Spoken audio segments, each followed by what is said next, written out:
Ni kwingi. Kama mimi nilipata changamoto, nilipata kuingia mahali kama Kalabat. Kwa maana jua ilikuwa kali, nilipata na yule nyoka. Ikabidi nitoke kule kwa usalama wangu. Aya, ile jua pia inakuchoma usiku na mchana. Unapata hata nilikuwa nimebadilisha rangi, nilikuwa una rangi ya maji ya kunde. Niko Chieng, mkazi wa Marsabit, mzaliwa kule Siaya County. Mimi ni mharakati wa kupigana mihadarati katika kaunti yetu ya Marsabit kule. Nilichukua jukumu hii kusafiri na baskeli kuhamasisha Wakenya kwa jumla juu ya mihadarati, hasa vijana wetu. Kwa maana mihadarati imekuwa ni changamoto na imekuwa janga kuu katika taifa letu. Nchi yetu la Kenya tukua tumenyamaza hivi, itakuwa miaka 10 ijayo hatutakuwa na viongozi wala vijana wategemewa katika taifa letu. Kwa maana vijana wengi wameingia kwenye mihadarati. Hiyo ndio jukumu iliyonifanya nichukue hatua hii ya kusafiri na hii baskeli kutoka kule Moyale hadi kule Busia, ili niweze kuhamasisha vijana wetu na jamii kwa jumla kuwa mihadarati sio mchezo. Mihadarati ni sumu na inaua. Mimi mwenyewe nimepoteza kaka kupitia mihadarati hayo. Inakuwa ni uchungu sana kupoteza mpendwa wako, na pia singependa kuachia watoto wangu katika taifa ambayo iko na mihadarati, kwa maana itakuwa ni taifa kama kule taifa ambazo zinapigana kwa ajili ya ukosefu wa amani. Mihadarati ni changamoto katika taifa letu, na ambaye nimepiga kukava ni kilomita 1350, na kwa sasa hivi nimekava kilomita 529. Kama mwanadamu nimejipangia siku 30 kama mwanadamu, lakini kwa upenzi wa Mungu najua nitayapita yote na nitayashinda. Alafu nimepanga, mtu anaweza kujiuliza kwa nini natumia 30 days kutembea kwa hiyo wakati yote? Nahamasisha kwa mashule, Jumapili napumzika na hamasisha kwenye makanisa pia. Kwa jukumu hii ya kusafiri na baskeli kutoka kule Marsabit hadi kule Busia, inamaanisha kule Marsabit ndio lango kuu la kuingiza mihadarati katika taifa letu la Kenya. Kwa maana Marsabit County ni county ambayo iko jirani na taifa kuu la Ethiopia. Na pia Busia ni taifa kuu, ni county kuu ambayo iko katika jirani na ile taifa kuu la Uganda, na inakuwa ni mpaka kuu la kuingiza madawa za kulevya katika taifa letu la Kenya. Kule Marsabit mihadarati imekuwa kwa wingi. Unapata hata kaunti yetu imeanza kuwa na zombi. Zombi ni wale watu wanayotumia mihadarati hadi wanapoteza mawazo, hawajui wanakoenda wala waliko. Naam. Bali nimekutana kwa barabara, wamenichukulia kwa vyema sana. Ukiona mwananchi amejitolea na kusimama na wewe, hata anakupa mahali pa kulala, ni mtu anayekuonyesha upendo na anakupa matumaini ya kuendelea kutangaza hii neno la kupinga mihadarati. Unakuta hata unapata maji, mtu anakutupia maji kutoka kwenye basi. Huyo ni mtu anakupa matumaini. Kama Wakenya wakikuwa wananipa matumaini, singepata hao mapokezi yote. Changamoto ni mingi, zingine hata ni ngumu kuyasema na zingine ni ya rahisi kuyasema. Cha kwanza, kuendesha hili baskeli, unaijua vizuri sana, Waingereza waliita Black Mamba. Ni baskeli ambayo inatumia nguvu. Ni changamoto ya kwanza. Changamoto ya pili, nimeacha familia nyuma. Kukaa bila familia yako, unaona unakaa lawless na unakaa na changamoto. Mtoto huwa ananipigia simu kila nyakati, baba umefika wapi? Hiyo ni changamoto, kwa maana unabaki na wazo. Lakini mimi usema nitengeneze maisha ya mtoto wangu ili akue katika taifa ambayo iko bila mihadarati. Changamoto ya pili ni chakula. Unapata nasafiri kwa muda, sina fedha. Unakuta kutoka Moyale mpaka Torbi, another sub county, ni 120 km. Na hapa hakuna duka wala hakuna nyumba. Unakuta joto kule ni kwingi. Kama mimi nilipata changamoto, nilipata kuingia mahali kama Kalabat. Kwa maana jua ilikuwa kali, nilipata na yule nyoka. Ikabidi nitoke kule kwa usalama wangu.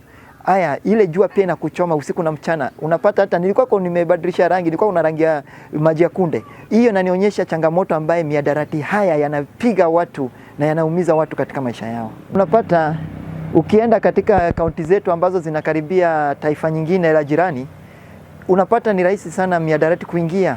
Kwa maana taifa jirani haina yale masharti juu ya mihadarati.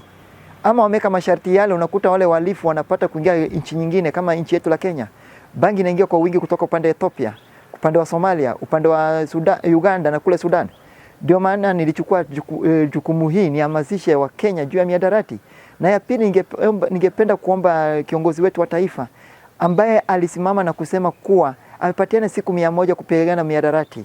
Ninamuunga mkono, ndio maana nichukua baskeli hii nipate kuhamasisha wa Kenya wote tutoke kwa mihadarati, kwa maana mihadarati ni sumu na inaua. Waswahili husema ajuae uchungu wa mwana ni mama ama ni mzazi. Yule mwanasiasa anajua uchungu wa siasa, bali hajui uchungu wa mwana. Yule mwanasiasa anachunga siasa zake, anachunga mshahara wake wa kisiasa, ila anasahau kuwa hawezi kuwa kiongozi ya wenda wazimu wala zombi. Unakuta mwanasiasa anaogopa kupeleka bili hiyo kwenye sub county ama kwenye county assembly kwa maana atakosa kura. Unakuta hawa tunaita sisi wa vijana tunasema ni mabanzu wa kuuza miadarati. Unaweza kukuta wana uhusiano na hawa wanasiasa. Sasa unakuta mwanasiasa anachunga kura zake, anaogopa kupiga sauti, lakini anajua yale miadarati yako. Tusije tukayaficha, kwa maana tukiyaficha tunazidi kuwa watoto wetu. Na upande wa polisi wetu, mimi huwa nasema polisi sio chifu. Ukikuta polisi amekaa mahali zaidi ya miaka 3, miaka 4, ashajua peddler ya yule madawa za kulevya, anakuwa ni customer wake, anakuwa na return. Ninaomba kiongozi wa polisi ambaye ni minister wetu Murkomen afanye risavo. Kila polisi awe na muda kama wakati ya Moi nilikuwa bado mchanga. Nilikuwa kuna familia ambaye alikuwa kwa polisi. Alikuwa anarotate taifa nzima. Sasa unakuta kule Marsabit unakuta polisi amekaa mpaka mtoto wake amemaliza kidato cha 4. Bado yuko kule Marsabit. Huyo polisi ashajua anayeuza madawa za kulevya, hata pigana madawa kulevya, bali atafungua biashara ya madawa kulevya na yule anayeuza madawa kulevya. Mimi ningependa kuomba tu team security. Ninashangaa sana viongozi wa polisi kutoka OCS mpaka kule komanda upigishwa transfer, hawamalizi mwezi wala mwaka. Lakini constable, hawa maskari wa kawaida wanakaa mwaka elenda mwaka rudi, ni kama machifu. Na hawa ndiye tunaita bile wapinzani wanasema, ama upinzani wanasema watu wa ground. Hawa polisi wa kawaida ndio watu wa ground, wanajua kinachoendelea hapa chini. Kwa maana tunapo reform hawa polisi, tunapowapatia transfer na tunapowabadilisha, hawa mapedla hawatakuwa wanaua watoto wetu kupitia miadarati. Naam. Imefika huyu nyoka ameingia kwenye nyumba. Nyoka hatachagua baba wala mtoto, atauma atakayekuta. Hawa wanasiasa wasimame nasi, wasimame na wananchi. Kama unataka kuwa mwanasiasa ambaye Mungu amempa hekima kuwa kwa mwanasiasa na kuwa kiongozi, ni lazima ujue afya ya wakazi wako na wanaokupigia kura. Ninaomba wanasiasa wote tusimame pamoja na rais, tupigane hii miadarati ili tuwe na taifa ambaye ni nzuri na ni taifa ambaye ina afya njema bila miadarati. Ningependa kuomba vijana wote na familia zote tusimame pamoja na tupate kupingana hii miadarati. Na zetu za county kuhusiana na miadarati ni lazima, hii sio cha kuomba, ni lazima, kwa maana wanasema wanaongoza wanadamu walio na afya njema. Sasa kizazi hiki kinakizidi kuzidimia, ni lazima wakae chini, wapeleke emotion kwenye county assembly, watenge pesa, tuwe na more civic education juu ya miadarati, tuwe na rehabilitation center katika county zote. Kwa maana unakuta rehabilitation center ambaye iliyo karibu na Marsabit ni kule Embu. Unakuta yule mzazi mtoto wake ishaharibika na miadarati, hana fedha yoyote ya kufikisha yule mtoto kule. Sasa naomba waheshimiwa wote, anayekuwa katika mheshimiwa sahi na anayetarajiwa kuwa mheshimiwa awe tayari kuungana na wananchi na tengeneze riab ili apate kuokoa maisha. Kwa maana ukiokoa maisha ya mtoto mwenzio, umeokoa mtoto wako pia. Yeyote aliyeungana na mimi na anapenda kuona mtoto wa mwenzio ana afya njema katika taifa hili la Kenya, anapatiwa ruhusa kununua maji ambaye nimepata kuweka paybill namba yangu iko hapa. Ni 848 651.